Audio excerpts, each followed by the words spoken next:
To create the matte and layers for this card, you will need white card, grey card, a small bit of green and some yellow card. Also, we're using a 20 by 20 centimetre card blank. You'll also need some white card. In the demo that I'm doing for you now, I'm using textured card, but just white super smooth card will be perfect to stencil on. The matte and layers for the grey card, you will need 2 pieces at 19.5 centimetres by 3 centimetres. So you need 2 pieces of those. You'll need a piece of 19 by 5 centimetres by 6. And also a piece of grey card, 19 by 5 centimetres by 10. To create the base of the card, you'll need a 19.5 times 19.5 centimetre piece of square grey card. So using Lisa's Ultimate 2 with the scoreboard on the back here, we can take our card blank, which is 20 by 20 centimetres, and we can score the following folds. So the first fold from the top would be 6.5 centimetres. The next one down, another 6.5 centimetres. And the final score would be a further 3.5 centimetres. So using Lisa's Ultimate 2 tool and the scoreboard on the reverse, we can score at 3.5 centimetres. We score again at 7 centimetres. And our third score will be at 13.5 centimetres.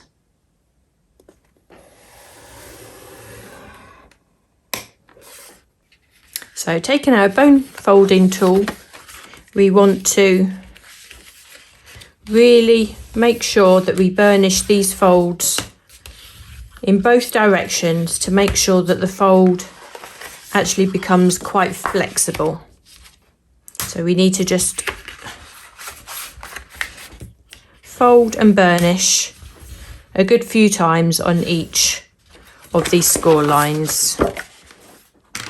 So having taken the time to really burnish those folds, it's left us with our card blank with the spine of the card sitting at the top and the card blank holding its folded shape.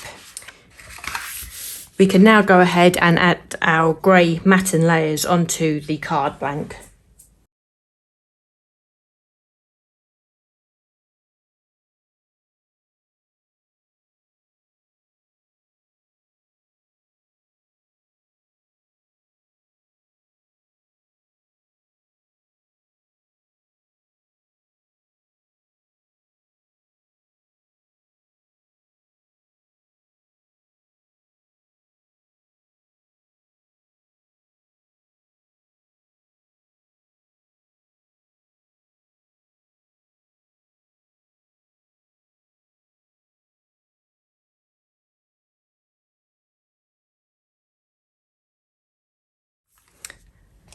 Okay, so coming on to our stenciling, then we're using Lisa's Crocus Field Layering stencils. This set has 4 stencils in it. It's actually a DL design, so it's one of the slimline designs. And I'm going to be stenciling 3 times. The image at the back here and the image on the base panel are both reversed, so I shall be turning the stencils around to the conventional way we use them.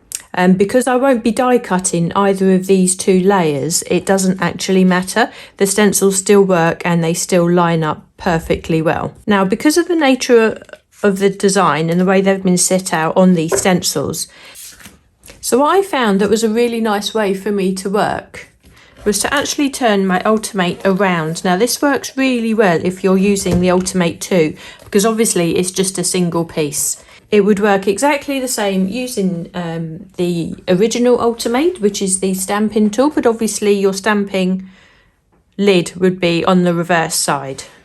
Having said all of that, you don't need to turn the Ultimate around. If you're happy to work with the image as is, then that works perfectly well for you.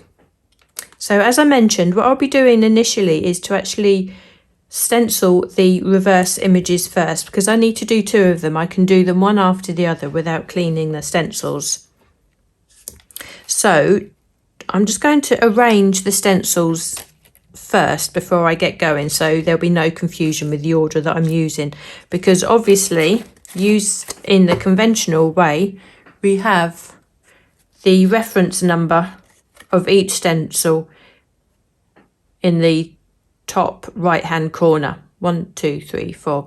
Now turning these stencils over, we can still use these in exactly the same way. We still have our reference points of our peg system here to actually make sure that the designs are actually lined up correct. So now I should be using the Interference dye inks, the Cloud 9 inks from Lisa Horton. I'd be using the Sweet Treat Shimmer, which is the Glorious Yellow, and I should be accenting that with a little bit of orange, which is the Pumpkin Spice, for the centre of the flowers.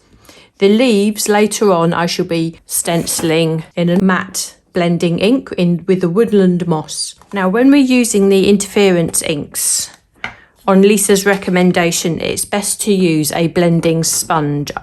It's to do with the formulation of the ink and the interference qualities that we have on the ink pad, that they actually respond better. So I'm going to go quite vibrant with this first layer. I found also, having worked with these for a little bit now, to actually pick up the ink with the blending sponge, I actually find it easier to stroke the blending sponge on the top of the ink pad as opposed to dabbing it. That's my personal preference. Obviously we all have our own individual ways of working, but it does mean that you pick up a more even amount of ink across the surface of the blending sponge. I'm going to lay down quite a lot of ink for this particular layer. I want this layer to be the boldest. I'm just working my way gently across the stencil here. There are some delicate parts of the stencil that you do just need to be just a little careful with as you go across, but it's really worth taking that time and just being aware of those slightly more delicate areas, because so you can see here, although I'm working upside down, I don't have any issues with the Ultimate system and the peg system. So it might be something you want to try, but it really is not essential. If you want to use it the conventional way round, then that works perfectly well as well.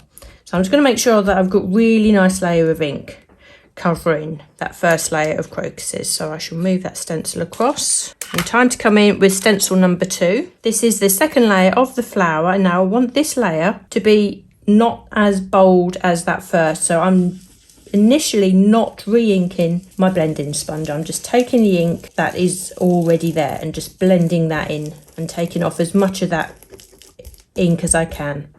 I shall go in and prime that sponge again, just a little bit more, but just really, really gently, and take off the majority of the ink onto the uncut areas of the stencil, and just work a much paler and a much lighter layer of ink. It will become apparent as to why in a second when I remove this stencil. And this is a really good technique to show you that just using one ink pad and different pressures and different amount of inks on your blending tool, you can get a really lovely blended layered look with just one ink colour. So that's really pale. I'm just going to add a little bit of detail. I'm just going to go a bit heavier, and just from the centre of the flowers upwards, I'm just going to flick a bit of colour and just try and intensify that colour from the flower up into the petals. I don't want to go all the way into the flower, and this is just going to add another layer, just another dimension to your flower.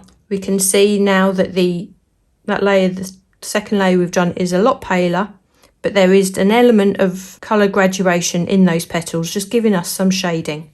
So I'm coming in with the Pumpkin Spice Shimmer. I'm going to pick up as much ink as I can on my blending sponge and make sure that that transfers down through each of those apertures. Now remember that working with the interference inks, that you will have that added dimension of the shimmer when turned into the light, so it will add a real pretty element to your stenciled images. Now we can swap tools. I want to come in with a matte blending ink. I'm using Woodland Moss. We'll come in with our last layer and blend that ink in to the leaves. Now I'm using a blending brush initially just to lay down the amount of ink that I need, and then in a second I shall just use one of the smaller stenciling brushes just to make sure that I have the ink coverage that is sitting right next to the peg system. So I bring in my stencil brush, pick up the ink and just work that into the bottom of those leafy areas. This actually also adds a layer of shading because the nature of these stencil brushes means you actually put more ink onto your cardstock. So that's the first image done. If I just show you the stencil packaging, the way that the stencils are designed with the crocuses facing over towards the right, but you can see the image here looks perfectly good. It's just the reversed image by turning the stencils round, and they work perfectly. Now obviously it means that you won't be able to die cut this image or emboss it at this stage. If you did want this image die cut, now I would perhaps suggest die cutting your cardstock first, then flipping it over, putting it onto your Ultimate and securing it onto your Ultimate, and then you can stencil over that. So I'm going to put this to one side. I'm going to stencil exactly the same, the reverse image again, but onto the piece of yellow card that is going to go onto the base of the cardstock there. So now we can swap back to our interference inks again. Now this time I really want this to be very pale. I really want this just to sort of blend into the background. So again, I'm not inking the blending tool at this stage. I'm just taking the ink that's already on the tool and already on the stencil and just moving that into those apertures, and hopefully that will be just enough just to give us a subtle image on this yellow cardstock. Now again, my preference is that this image is slightly paler than the rest of the project, but if you want this to be as bold, then obviously you can add as much ink as needed. Now I can have a quick look just to check. Yes, that's enough of an image for me. So I come in with stencil 2, again make sure that I'm using the reverse image, and again just use the ink that is available on the stencil and on your blending tool. You may need to add a little bit more. Okay, that's really pale, and that's a really nice pretty image that we see in there. And it's our orange accents. I really don't think I need to use any extra ink, so I shall just use as much orange as is on my blending tool. And again, we just come in gently with our Woodland Moss with just a very light hand, just to add that suggestion of the green. There we have our base of our card created also. So again, we're ready to put this to just one side, and then we can stencil the image for the third time the conventional way round. Okay, so I'm ready to stencil the third set of crocuses. I've cleaned my stencils because now we were using the other side of the stencil. We don't want the reverse to be inky and therefore contaminate what we're doing next. So I just cleaned my stencils with some water and a microfiber cloth. I've reordered them so they are in the correct order and the right way round. Now again, I'm still using my stencil and my Ultimate this way round, and because my cardstock is slightly smaller than the stencil, I'm just going to make sure that I secure that down with a little bit of low tack tape there, just to make sure that it doesn't move. Now we're ready to come stenciling again, and I'm using exactly the same colours so we have a nice coordinated look between all the layers. So come back down onto my Sweet Treat ink, and this is going to be a nice bold yellow again.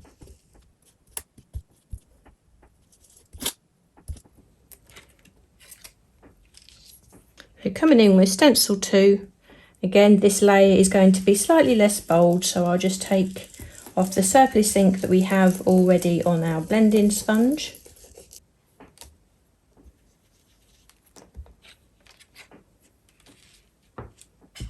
And stencil 3, is the orange centres. So I've swapped my pumpkin spice. Make sure that I put a really good layer down. And now we're ready for our last layer, adding our foliage. So we can swap and bring in our woodland moss.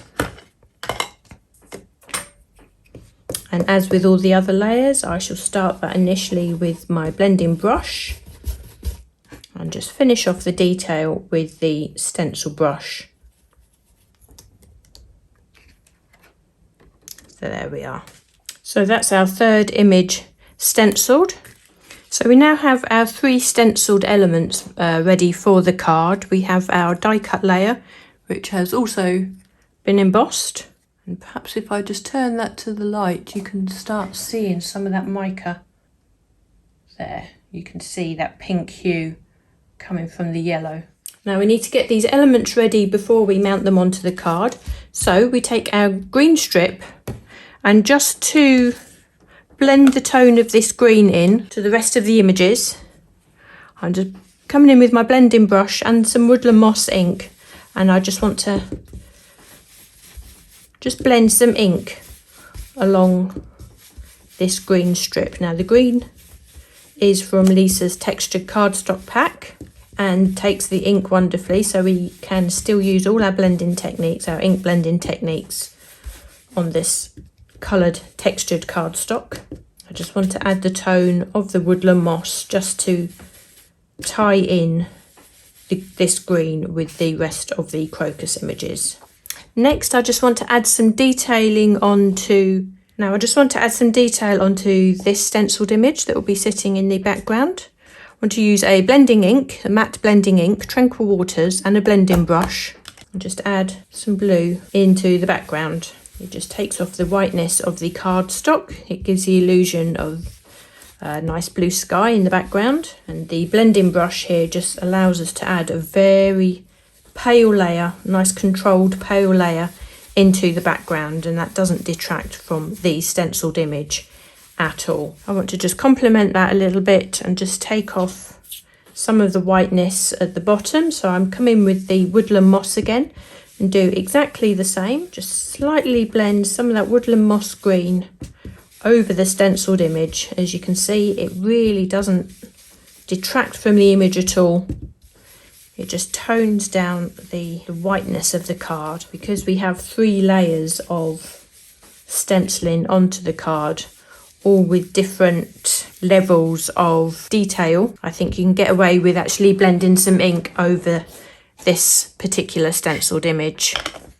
Now to add our sentiment detail to the base of the card here, I just want to use a stamp from this set. It's the Little Things Scripted Sentiment set. So mounting the stamp onto an acrylic block, inking with black ink, and just stamp that simply in the corner. We just hold that there for a second just to let that ink take to the card.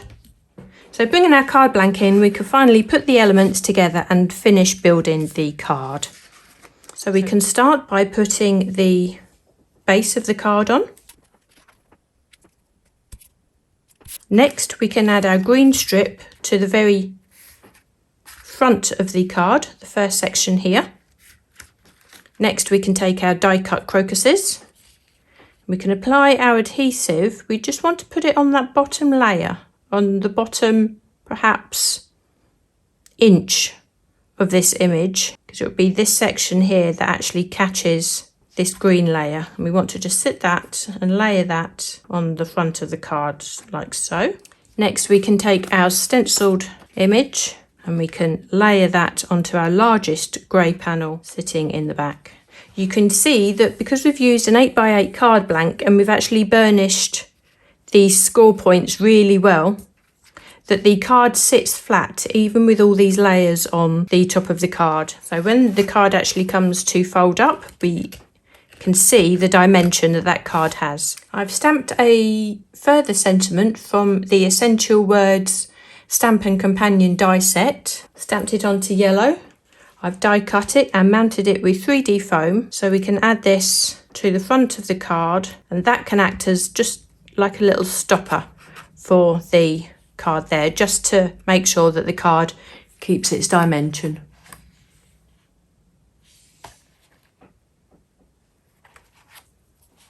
Do remember to subscribe to the channel and hit that notification button. That way you'll always be informed when there's a new video. Thanks so much for watching today. Take care everyone.